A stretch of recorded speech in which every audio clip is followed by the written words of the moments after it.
Welcome everyone to another episode of the Definitive Crusade. This festive period, we are joined with a full gang of members. We have the returning Tracy from Ireland. Tracy, how's it going? I am so happy to be back, honey. Missed you all. We missed you more. Also along for this sleigh-bound ride, we have Freyja. Freyja, how's it going? I'm pretty good. Cool, excellent. And joining us once again is the random dude, Josh. Josh, how are you? I'm excited that I've kind of become a regular on the show. Yeah, you are. You've got like a chair with a name on the back and everything now. It's like, hooray for being regular. It's true. I really am excited. I have worked too hard to become a regular on this show. Oh, no, if it was asking, we would have said no. Sure. But I mean, it's fine. It was 13 who said no. I mean, did he? Right. No that comment. Marvel loving pipsqueak. All right, enough of him. To tell you how much he loves Marvel, no word of a lie. On Twitter today, someone's posted a picture of a John Romita Jr., Gwen Stacy. I forwarded it on to him because I know he has a bit of a Stacy thing going on. The amount of love I got back was unbelievable. He's thanks, it's the best picture ever and all that sort of stuff. So what? So yeah, he's all into the blondes. I'm afraid that likes bridges. Sorry.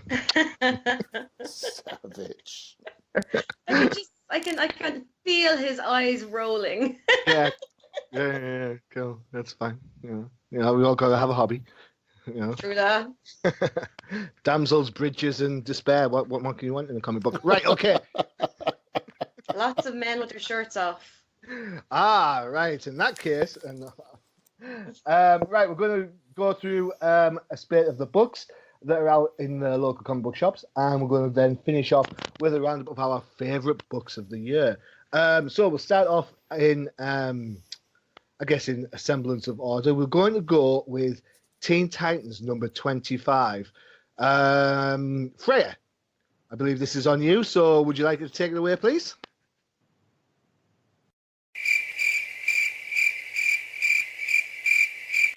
Nope. No, that's a she is not there. Josh. I actually suggested for her, so maybe she's so unhappy with me that she didn't enjoy it. I didn't have time to change. So Freyja, Teen Titans 25. Is this on you? Yes, you got this one. Yeah, it's mine. Cool. So I'll give you some head ups on this one, everyone. So Teen Titans 25. It's the 25th anniversary special. Whoop! It's written by Adam Glass, art with Robson Roca. I don't know. Inks by Daniel Henriquez. Sonny Go is on colours and Rob Lee is on letters. Freyja, tell us how great this book was. Well, I can't do that first. So hold on a second. Just to give the listeners some speed on this. Tracy suggested this book to you. You said earlier you were happy Tracy's back. Do you want to retract any of that statement after reading this book? Well, no, because the book's not awful. I mean, it's not like Birds of Prey level of awful, Johnny. It's just, it was fun. It was kind of a, I don't know. It felt like a filler episode in like a TV show. Yeah, So other than that, like, it was pretty fun. The artwork was spot on. I did enjoy the story, even though it kind of felt like it had no point except for Crush getting her chains back. But other than that, it was also kind of nice to see her background story, which explains a lot about her personality. And yeah, overall, I really enjoyed it. And it is kind of more of a, it's Teen Titans, so it's more geared towards teens anyway. So I guess I'm just old, and but I still greatly enjoyed it. I would actually recommend this to people. So. Whoa, high praise indeed. Tracy, aforementioned, you've suggested this book in the first instance, so I did. so damn you for making me read it. I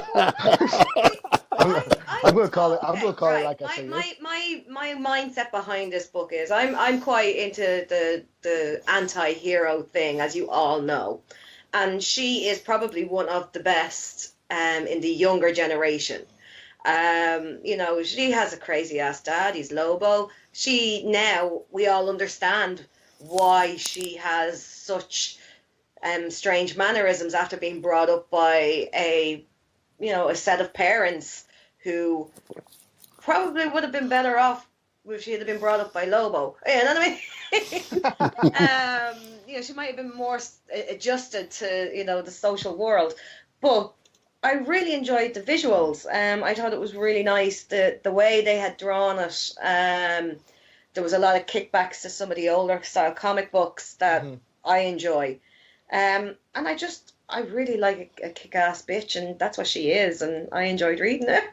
Cool. And then the second story that was in it at the end, because obviously it's a bumper edition, because it's the extra size. Meh. So we won't even talk about it. We just talk about her. Cool. Yeah. So before we get to Josh, just a quick point on this. This book's written by Adam Glass, as I said. Everybody else, artistic-wise, is a guest. So it's a guest artist, a guest inker, and guest colours. Don't know if that has any bearing on anything. I've not been reading this book. Josh, have you been checking out Teen Titans? Off and on. I like how Freyja described it as a filler episode. Okay. The thing I enjoyed about it, because I didn't know a whole lot about her, so it was nice to have that, not a full-fledged origin story, but just enough flashback to bring me up to speed on what's going on. I definitely agree with Tracy. She is definitely a badass. I would love to see. I'd love to see her kick Superman's ass. Yes.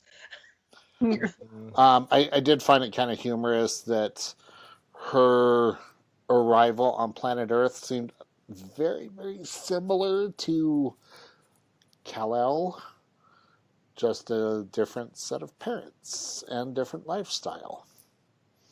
But it worked, and so I hope DC develops her more into more of a mainline character, because she has the potential to be such. Okay, cool. I've not read Teen Titans since the revamp a few issues back. So I don't know how this fits in the main flow of the story. It does seem, coming at it new, it does seem a filler episode, but then I don't know, has it been leading to this? I haven't been reading the series to say one way or the other. I think Freyja was absolutely right. The art is the best thing about this book. There's some really good panels in there, some good action in there. The colours work really well. The only problem I've got with Teen Titans as a whole is that you sometimes get all these, and it's not just Teen Titans, it's some of these books that have characters and teams and so on, but they're filled with characters that couldn't carry their own book. So, for example, would you go out and buy a Red Arrow book, even though Green Arrow's getting cancelled, but she's in this? So it kind of, you know that Damien, as much as he's popular, his book wouldn't carry. So, and it hasn't in the past. So you kind of think, these just characters just thrown together. I don't know. As a breath of fresh air, it was an interesting read. I enjoyed it for what it was. Didn't make me want to go out and check out what's happening in the next issue. And it hasn't made me go out and wonder what happened in the past ones. So, as a slice of comic book fun, yeah, it was great for me. I think, though, as a character, out of all of the, as you said, characters that are just being brought into Teen Titans so that they can be shown, she is probably one that has the most sellable potential. Potential. Like, you could put her into the more adult versions of the comics, you know what I mean? When we're putting her into these other labels, she would fit so well that it would speak to a whole new audience. Of that kind of in between age where they're not reading Teen Titans and they're, That's a great point. She could be one of those characters that transition readers from that teen area up into Teen Plus. I totally get that. If that's the case, then they need to do more with her and not just have her as this kind of chaotic character that just explodes everywhere. There has to be a rhyme and reason to it to get that. There has to be a maturity of personality, not just a maturity of person, if that makes sense. Mm-hmm. I don't know. Cool. Are we all done with Teen Titans 25? I think so. Yeah, cool. Yeah. Yep. Right. So let's jump ahead. Who would like to go next? I have got, let's see, Josh. Batman Beyond, number 27. We'll go here. Woo-hoo. Written by Dan Jurgens, art by Brett Booth, ink by Norm Rapmund, colours by Andrew Dalhouse, and then letters by Travis Lanham. Again, for everyone who laughs that I get these names wrong, tough. That's how I'm saying them. So, there, Josh, take it away, man. So, with any Batman story, let's be honest, Batman and the Joker is always going to be, for the most part, a great story. This book has taken that and enhanced it even more. You look at Batman Beyond and just the storyline is unique in that Bruce Wayne's still running the show, although he's old. You got Terry McGinnis as Batman on this. If listeners have not seen or read any Batman Beyond, you're missing out.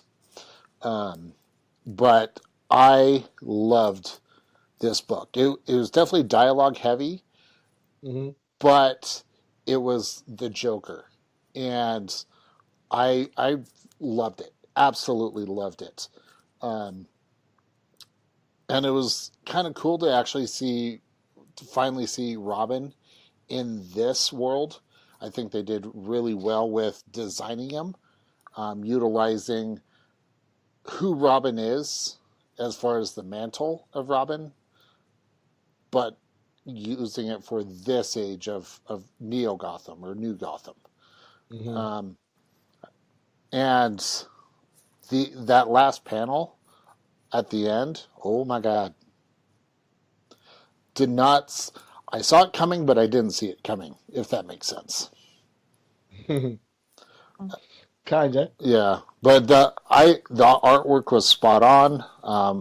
The lettering was too. I like the way that they actually put the panels together. It worked. Especially for the action. All in all, it was a job well done. Okay. Freyja, what do you think of Batman Beyond? Okay, so I love Terry. So I'm not upset about this. I'm actually very excited about these books. I love Batman Beyond. I was also super excited. If you remember, we did the issue where they introduced Robin into the Beyond series, and I was actually very happy that they finally got around to doing that. So, yeah, I agree with Josh. I greatly enjoyed this. I like how it's actually Joker, not someone, pretending to be Joker or anything weird like that. I'm enjoying this, and I'm going to continue reading this arc because I greatly enjoy it. I also, I like seeing the old versions of the originals, so I don't know. That just makes me happy, so. She agreed with me. It's a Christmas miracle. Yes! Dear me. Tracy, what do you think? Batman Beyond. I have a slightly different opinion. I'm not a big fan of Beyond. It never really caught my eye. But in saying that, this book is great for the people who are into the series. The only thing is, do we not already read about Jason Todd? Or is that just me? Do you think you're feeding into my point? But carry on. It feels done. It feels like I have read this already. It's a good point. Some of I'm surprised what the Freyja's loving the artwork as much, because there are some really bad atomical badness in it that I noticed. And that's just me though. Beyond isn't my thing. So if you're into it, if that's your thing, you are going to love every second of it. Again, having the kind of traditional Joker there will pull in, but it just feels like it's rehashing the same story in Neo Gotham. That's just All my right. Okay, so to bridge across those comments, I guess. Another book I don't pick up regularly, but I will say this. I know he's a talented guy, but what is it with Dan Jurgens always wanting to use old school villains? You know, do you remember when he took on Superman after Rebirth? It was, let's bring in Doomsday. He takes over Green Lanterns. Let's throw in Cyborg Superman. It's like he has this innate reflex action that says, I'm going to write a big story. I must use one of the big villains. I can't get past that. I don't know. I kind of agree with Tracy. Inevitably, yeah, we're going to get the Joker, and yeah, there's loads of echoes between. It looks like there's going to be another death in the Robin family, but it's like, and so what? You know? I mean, Josh and Frey, you guys love this book. Is that a wrong opinion to have? Is that a wrong point? No.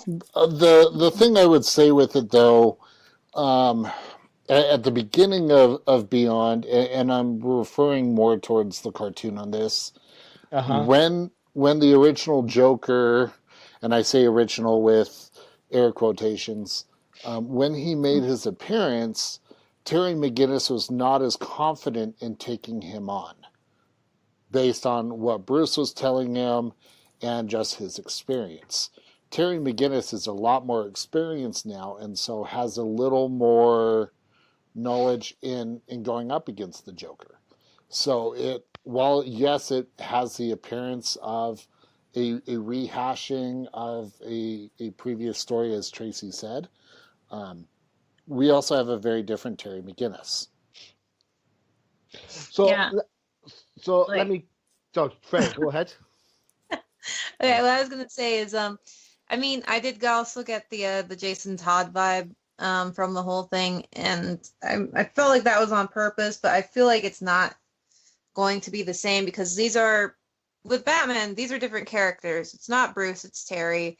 It's not Todd, it's Matt, I believe his name is. And so things will be different. Also, this Joker, it acts and looks like the original Joker, but he's most likely, not the original Joker or something weird going on. But it's kind of like people going through the same experiences, but it's going to be different because they're different people, and different people react differently to the same experience. So that's why I'm okay with it, because it's not Bruce again. It's Terry, and Terry's never lost someone, and Matt's his brother, so it's also a little bit different in that aspect. So okay, so help me out then, because I don't understand. Is this book based on the animated series timeline, or is it based on the revised timeline when Tim Drake came back in the Batsuit and things got repositioned? I don't understand where it's coming from that point of view. And last time I looked at this book, Terry and his previous girlfriend were getting engaged. What happened to her? But it's my fault for not picking up the book, I guess. But you can call engagements off. It's not that hard. Okay. Oh, yeah. Says a girl of experience, it seems. Anything you want to say there, Freyja? No, okay. She put it perfectly. I mean, yeah. In that case, can I have my ring back, please, Freyja? That'd be great, Jason. Oh. I will say that Brett Booth's art, for all his anatomical, issues that he has, I will say artistic anatomical license, I should say. I really love his art. I think it's class. He should be on a major book. He shouldn't be on this. He should be doing something really, really good. He was great on Titans. The art is super dynamic. There's touches of Alan Davis on when you look at the new Robin suit, which I don't really mind so much because I like Alan Davis. But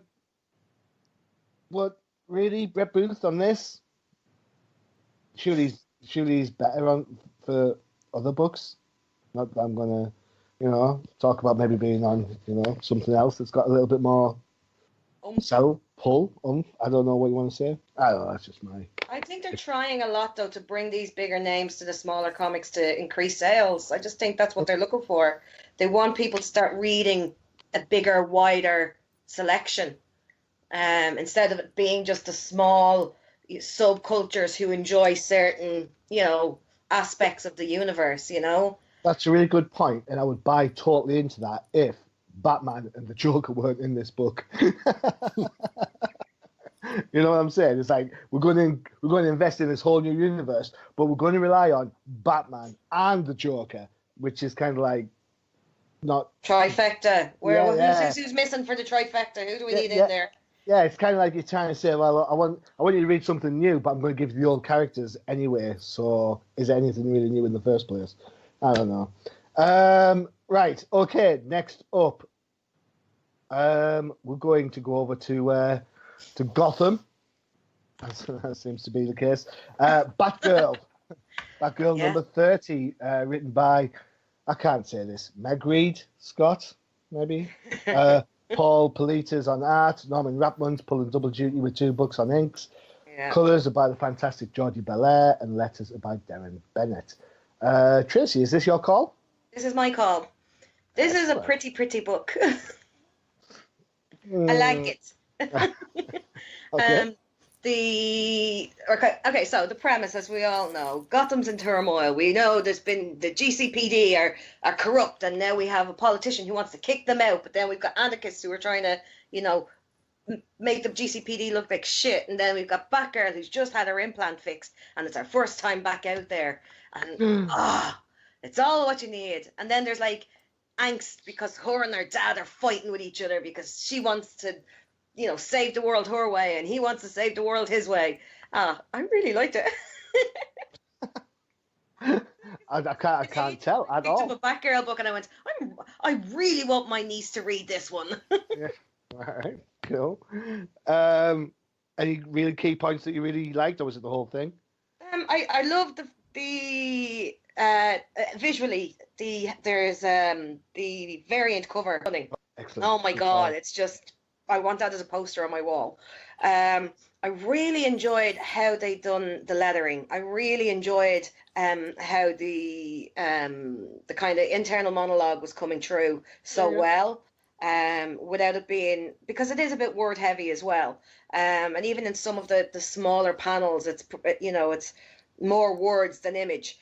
But then you get these beautiful panels, of her swinging across the street going woohoo, and she's so happy. And it was just, I really enjoyed it. I thought it was beautiful to look at. And the story itself, it's like, we know where it's going. Let's see what happens. So, a question for everyone then, before we get into everyone else's opinions. We've talked about Batman Beyond and Batgirl 30 both being word heavy. How do you like your comics? Do you like your comics word heavy? Do you like them the balance? It's a double-edged sword. Yeah. There's really a fine line. Sometimes it works, sometimes it doesn't. With Batman characters, there's going to be a lot of inner monologue. That's just the what comes with the mantle of the Bat.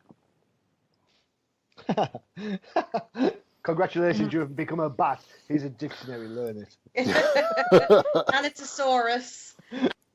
Encyclopedia Britannica, and you don't just ask Google anymore. Okay. No. Freyja, what's your call? Read. What's your preference? Do you like lots of words?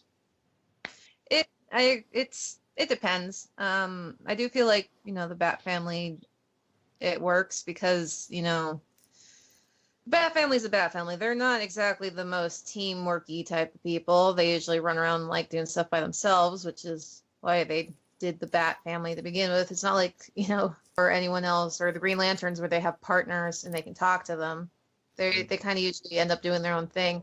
And they team up and they fight with each other. That's how the Bat Family is. So every family. Yeah. So it's just, it makes more sense that they have their inner monologues. I like, if this was Superman, it would feel really weird. Mm-hmm. Because, well, he talks to Lois about things. And it's different. Like, Batman has all the introverts than everyone else extroverts. Everybody who's socially retarded moved to Gotham. Everybody moved He's got all the goths and the emos, you know what I mean, and all those kids.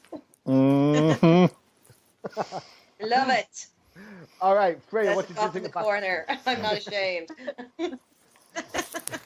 Freyja, Batgirl 30, what did you think? Okay, well, I'm happy she's out of the ugly costume and back. Hey! Yeah, I like the classier look. But even with the backpack, I'm fine with the backpack.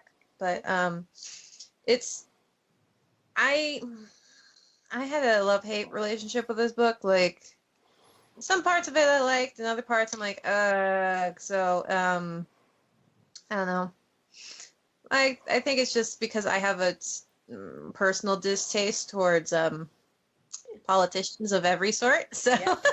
when I have the reason, like, I'm the person who goes, like I just any politician I don't like. But yeah, it was a little difficult for me because of the politic heaviness of it, but it was still enjoyable. But yeah, like the artwork was great, even though I'll not disappoint Tracy this time. There was some issues. Oh, was there? Oh, I think there was some issues. for. There were some issues with how human body doesn't move that way unless you break your spine. So yeah. But other than that, it wasn't too bad. They tried. Gosh. Okay, I'm gonna say if you're gonna have someone as like the main focus of your freaking panel, at least give them proper facial structure and features, and make sure her rib cage is not poking out past her hips. Thank you. That would be fantastic. So yeah, other than that, it was good. Ish. It was kind of not one way or the other for me. Like I didn't hate it, but I didn't love it. So. Okay. Well, it wasn't meh. It was in between. It was entertaining, but also frustrating. So. Sounds like watching the Dolphins. All right, okay. I've missed you so much, Freya. I know I've listened to you when you haven't been here, but it's not the same when you're not talking directly. Well, I'm happy somebody missed me. I do. Don't mind, boys. We're back now. We're going to kick ass. Yay. Hey, I've been nice. You've Don't been be lovely. You have been, Johnny. I'm very proud. don't be giving it all the boys this. I've been a good host. There's been cheese on sticks. There's been drinks offered, canapes, the whole thing. You know. Yeah. All while you're walking around in your boots, and you know that makes us happy. Well, you just leave what I'm walking around in alone. Thank you very much. boy. Oh, we know. It's your boots and your fishnets. We all know. And nothing else. I'm more of a stiletto kind of guy, not a boot guy, so it's fine. Josh, Batgirl 30, what do you think? So, I know, shocking. I'm about to agree with Freyja again. Again. Wow. So, like she said, I like the classier. It's like an updated version of the classic Batgirl costume. Loving it. The politically, the politics in this, I could have done without. And that was like 70% of the book was at a political rally. I'm like, I'm good, thanks. I did like seeing the internal struggle that Batgirl's having, arguing with Jim Gordon, realizing, oh shit, he doesn't know. What the hell am I doing? But at the same time, she knows him and knows what he's doing. I found that to be very entertaining. And then obviously seeing the interaction between Jim and Barbara, that's always been a very unique relationship throughout history, and so to see it kind of expand even more, even though, it's the same thing. Jim knows best. Barbara thinks she knows best. It's typical, father-daughter relationship. They both think they know best, and they both get pissy. But it was done really well, at least for this story. Aside from that, the artwork was spot on. I do agree. Batgirl's body was twisting in ways that would only work if your back was broken or shot. I mean, oh wait, it happened to her. Um, but I don't think the implant, completely fixed all of that. All in all, No. though, Oh, you steal my lines. it wasn't a horrible book, but it wasn't a phenomenal book. It was, meh. Ooh, controversial. Yep, Little yep. bit. Well, I'm a huge Batgirl fan, as everyone who has ever listened to me talk has kind of heard from now. I will say that it's a good thing the implant is working, or else she wouldn't be able to swing off anything the way she swung like that. I think some of the panels work really well. I think Paul Polita does really well when it comes to like the main characters and like the main focus. But when it gets a little bit groupy, I think it loses some of its cohesion. I'm not quite sure if that was. I don't know if it's because not many people will have crowd scenes. I don't know if that's something. The panel structure worked okay. I like the politics on show. One of my favourite runs of Detective Comics was when Arthur Hill was running for mayor back in the 500s and try to get Jim Gordon out and all that sort of stuff. I like that. It's kind of, there needs to be some sort of ramification for this. If you look at the Bat universe over the last year, we've had a mayor get killed whilst shouting for Batman's head. In a Batman book recently, Jim Gordon smashed up the Bat signal saying that he's had enough of the vigilantes. That's starting to affect how he looks at Batgirl, which makes the double-edged sword that she's actually his daughter even better. So I don't mind the politics. I like that there's some sort of ramification and we're not just living in like a world where Batman can do whatever he likes and there's no sort of ramifications to everybody else. I like that. The thing that I did get a little bit annoyed about is Jason Bard. Now, I'm old school, all right? And they give you a rundown of who he is and what his past is, but they forget to mention that Barbara and Jason used to date, and they used to date quite heavily. Maybe that's the price I pay for having some pre-crisis, post-crisis, pre-Flashpoint, post-New 52 rebirth knowledge. But That was a mouthful. I know, tell me about it. I had to write it down. But for an old school fan like me, it's kind of like, it's Jason Bard. I got it. I got it who it was when he's Jason and the walking stick told me who it was. Yeah. Yeah, it's kind of like, then the whole thing kind of, gets away from the fact that they used to date. And I kind of feel a bit annoyed about that. I think, because especially in that panel where she sees him and she goes, Jason, and you're like, that's because she knows who he is. Yeah. But but it's not even addressed afterwards. Yeah. It's like, and it's like, I know him because he tried to get my dad out of his job. He's doing the same thing now, by the way, but, hey. Yeah. The last thing you want to say in a prospective job interview is, oh, I know your boss, I used to sleep with him. Well, as opposed to, hey, I know your boss, he used to get my dad fired, but I'm here to help your campaign. Yeah. What? It's a logic flaw somewhere down there. Somewhere, but that kind of annoyed me a bit. But other than that, I think Margaret Scott's inclusion as writer in this book has worked a lot better than the previous writer. I think they've got an overall gist of where they want Batgirl to be. The only other thing that did annoy me is the oh my god, the company's stocks are being bought out. Oh, I wonder what's going to happen. Nothing to worry about, says the brainiest person in Gotham, Barbara. It's like, Well, really? it's not their. No, Barbara's letting go. Is it? It's Is not there her really company nothing anymore. to worry about? Really? Have you not seen The Dark Knight Rises? All right, okay. Check out for fingerprints. Check it out. But no, I'm enjoying the current Batgirl run, so I think that's been stated. Okay, anything else for Batgirl? I think No. you said it all. Good. All right. Okay. Cool. Last one is the current. Do we say what's this? The current event book? I don't know. I don't know if it classes because it's its own little series. No spin-offs. Take note, metals. Not that I'm bitter or twisted. And of course, we're going to talk about Heroes in Crisis #4, written by Tom King, art by Clay Mann, colours by Tomei Mori, with letters by, it seems to be the letter of choice, Clayton Cowles. Who would like to start us on this one? Freyja, we'll go with you. Oh, okay, fine. All right. If I have to. All right. I feel like you chose this, Johnny, because it has the thing I hate the most in everywhere. 9 panel pages. I hate them myself. I agree. Next.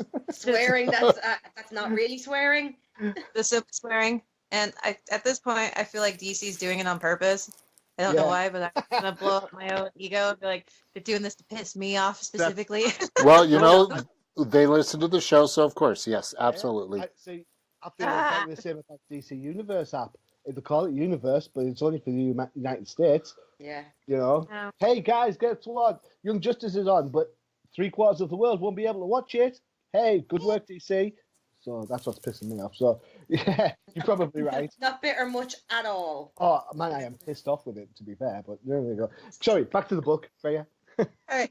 Otherwise, I like the artwork. Donna, have you ever tried walking in heels? You don't walk like that. I'm sorry. I don't care if the boots.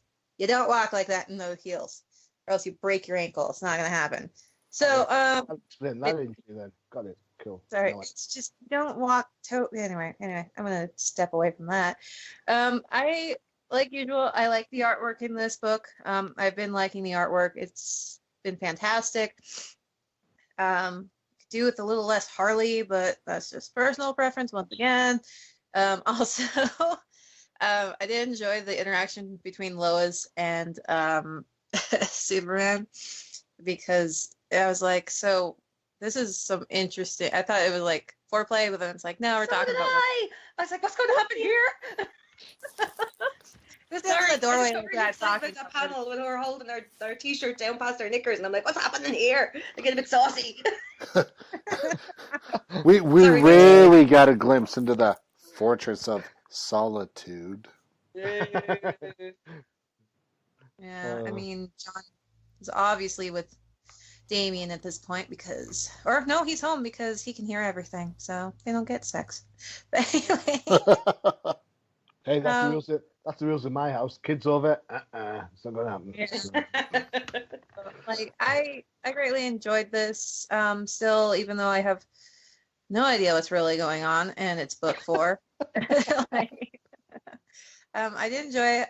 Black Canary was my favorite character in it because screw this, I'm leaving. Just like gets up.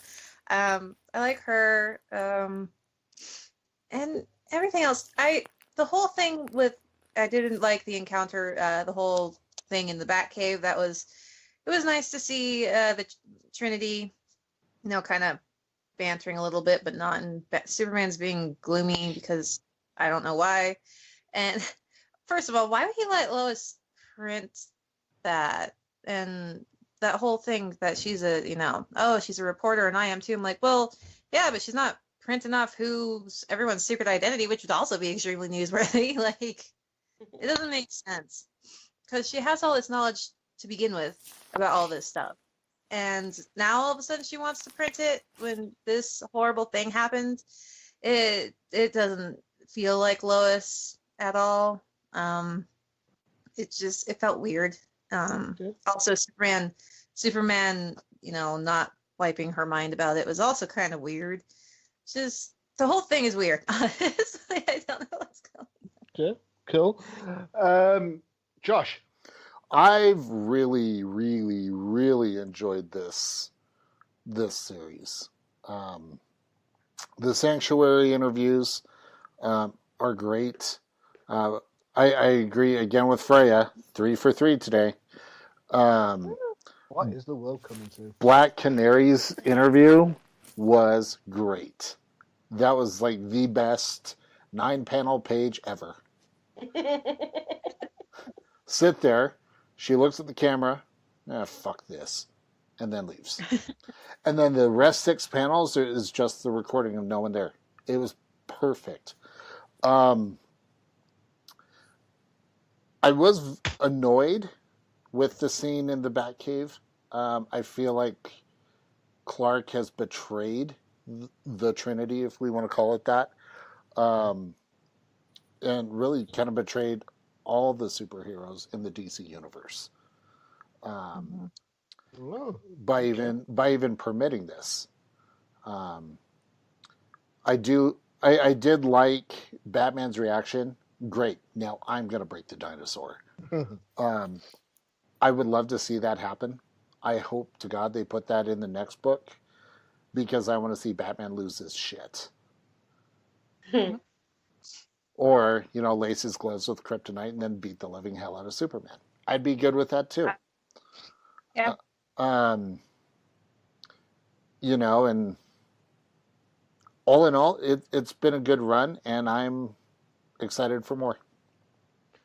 Okay. All right. Good shout. Heroes in Crisis number 4 for me. You might not have noticed, but last issue it wasn't Clayton. It wasn't Clayman on art. He was only kind of on bookend pages. So I'm glad to see the art's getting back to where it should be. Yeah, I agree with Freyja that the heel walking thing was a little bit too. The panel looked wrong somehow. But then I thought the lowest panel was superfluous to say the least. But hey, each to their own. I will say that the book is making me care about Harley, which I'm not even sure I agree with in my own head. So that's messing with me up. But has there ever been a more mature Batgirl in a book? Ever? She looks great in this book. So we talked about how the art looks great in Batgirl, the book, but you look at Clayman's Batgirl and his Birds of Black Canary. So you kind of think to yourself, well, you know what? He's done 2 out of 3. I wonder what his Huntress looks like. Why don't you give him a Birds of Prey book and let's go? Because this art. That's your dream, isn't it? To be fair, look at the art in this. Would you read a Birds of Prey book if it looked like this? To be have fair, a booty when she's showing us her bulletproof back shot. It's true. She made back like dimples look great. I mean, back dimple. Well, to be fair, it's also, there's some really good action panels in there as well. Yeah. And I absolutely love the idea that the 2 characters who the Joker hurt the most in Harley and Batgirl find some sort of peace. And halfway through this book, I was thinking, you know what, this is just going to be like, it's just a fight, it's whatever, it's this and that. But then when you read what's going on, and you're kind of like, I get it. I didn't get it upon first reading it. It's something that came to me after on reflection. I was like, of course, it makes sense. They both see something in each other, and I like the fact that she calls her the girly bat. I think that's class. Yeah. It's and they're the dynamic duo. Yeah. New one. The whole Booster and Blue thing. Oh, Booster and Blue! It's like the bromance of the century. Is Blue real? Is it not? Or is it a part of Is it part of Booster's psychosis? Never know. I wasn't keen on the Batcave stuff because I thought it was just too much like forced humor. But I did. Did anyone get the Watchmen reference at the end? Yeah. So I was like, oh, okay, that's cool. So all in all, again, pacing is still an issue because I agree. It's been like we're nearly halfway through this run and we still don't know anything, although I have my suspicions. No, very good. I really enjoyed it. Great issue. The one thing if I may interject, that one wall where you see Donna, walking in boots that shouldn't be walked. I liked the reference to the original Titans in the original style, especially with Robin. That's the same style from the 70s, like what you would have seen in the Superpowers collection, that toy collection from the 70s. So little things like that. I thought that was cool. And I'm probably a nerd for picking up on that, but I don't care. Probably. There's no doubt, darling. We're all nerds and geeks and all that kind of thing. We're taking over the world. There's a reason we're on this podcast. Yep. One comic at a time, darling. One comic at a time. All right. So those are your books that are out in your local comic shop. Go and check them out. See what you think. Next up, we're going to talk about our favorite books of the year. Stay tuned for that next. DC. Comics. Incredible. Action, astonishing, adventure, the coolest heroes, the hottest heroines, and the most outrageous villains. Too tough for TV in the universe. These ain't your daddy's comic books, fanboy. The DC Comics. Right, books of the year. It's 2018. It's seen everything. It's seen some really quite little books make a name for themselves. It's seen the epics of metals try to destroy wallets as much as it did credibility. American Carnage almost destroyed the podcast. So the books have been out there. I was so tempted to pick American Carnage this week, and I said no. Just again. Just as my return. Can I just talk about this? So, let's see. Where shall we go first? Tracy, as it's your glowing return, why don't you kick this one off? What has been I'm going to kick it off. Yeah. Mother Panic. Mother Panic. Go on then. That is all. That book was that run. Even though people didn't like the Milk Wars, that book just sparked it for me. I was like, you know what? This is why I used to read comics. This is how I got in. It was characters like this with the ability to draw you into a story that isn't just straight and, understated. It's a bit left, it's a bit right, and it's a bit in the center. I absolutely adored every single piece of it. The artwork was phenomenal. The lead up through it was amazing. And a lot of people, again, because it was a minor character in a smaller part of Gotham, people don't know who the hell she is.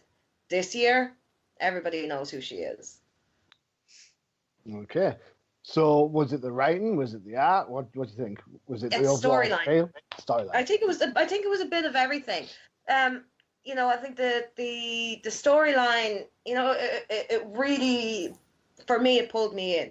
And I just thought that the artwork was so different and unusual, that it wasn't that really heavy, dark, Dark Knight Returns Gotham. It was this other underbelly of Gotham that we're not used to seeing, because we're so used to the big heavy hitters, and she's starting off, and we're getting to see more parts of this world that we think we know, and we don't. There's so much of the underworld in Gotham that we didn't know about. And these people and how these stories are going to, really lay foundations for bigger characters. Now, don't get me wrong, some of the artwork was horrendous. Some. But predominantly, I just loved it. For me, that and the other series that I loved this year was the Michael Cray stuff that came out from the Wildstorms. Okay. It's about these characters. It's, for me, as everybody knows, I like the underdog. I like the anti-hero. I like that kind of story. And for me, Mother Panic predominantly kicked ass and ticked every box, and I loved it. Okay, cool. So Mother Panic from Tracy. Josh? I have to pick the wedding issue, Batman and Catwoman. That was such a phenomenal book, for a couple of reasons.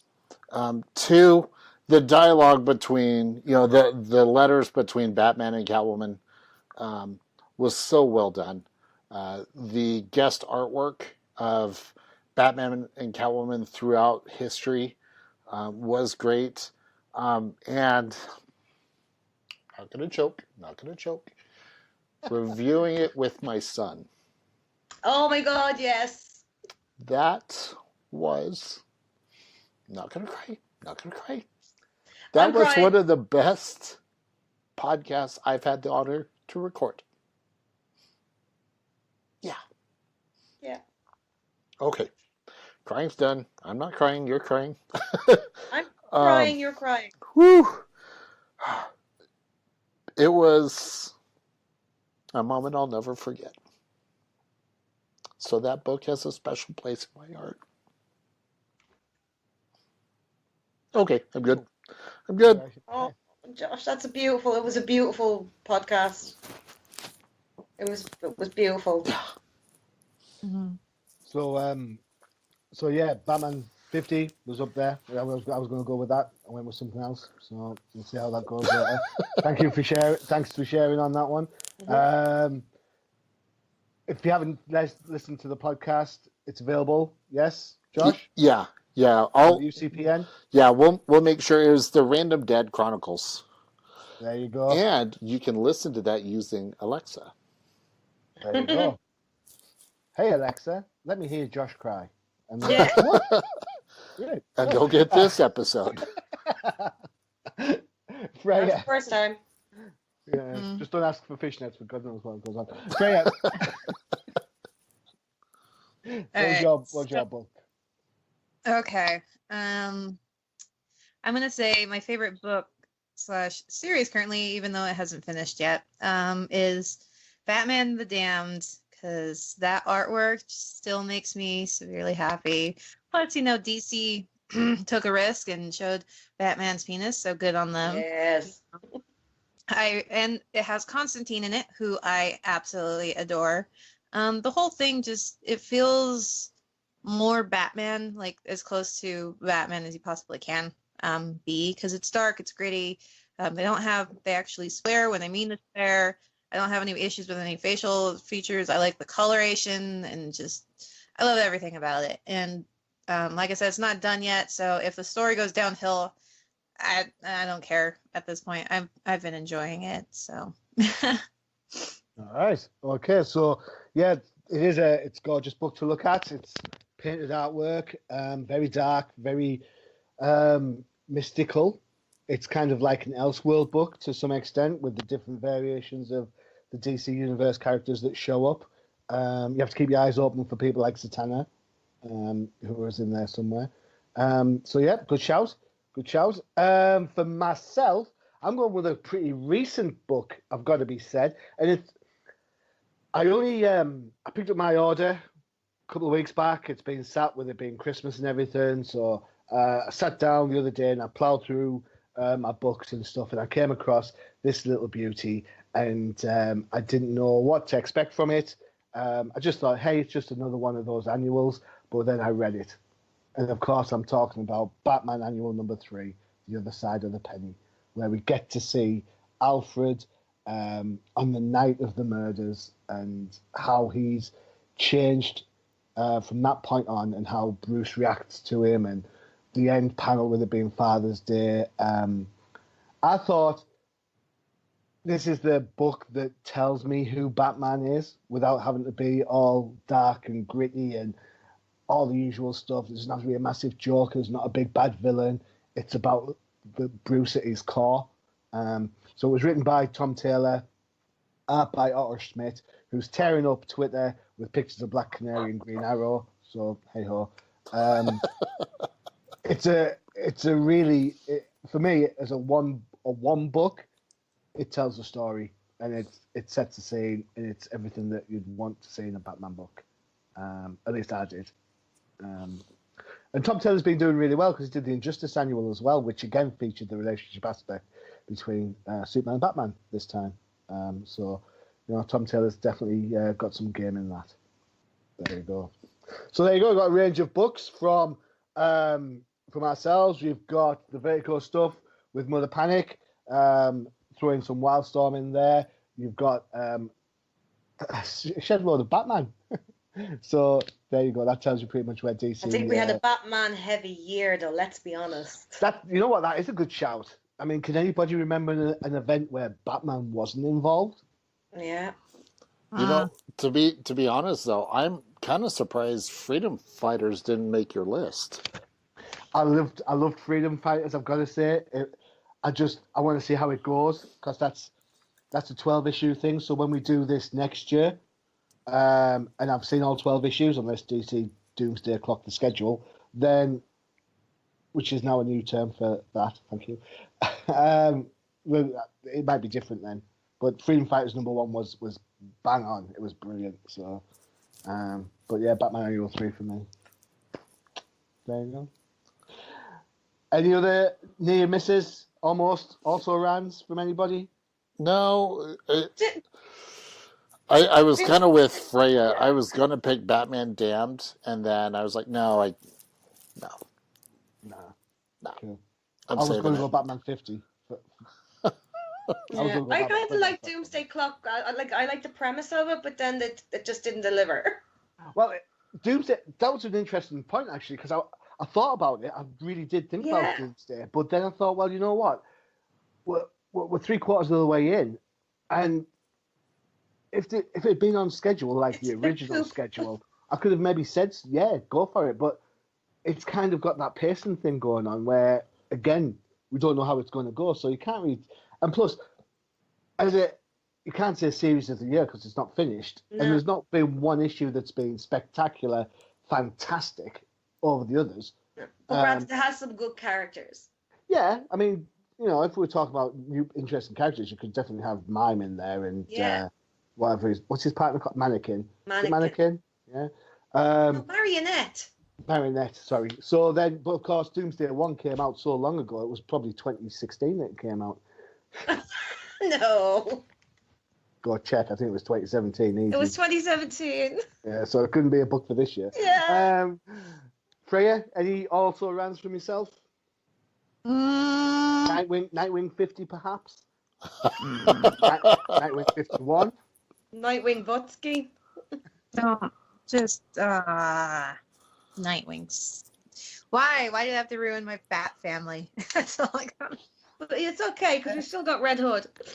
Oh my gosh! Don't, Tracy. I can't help myself.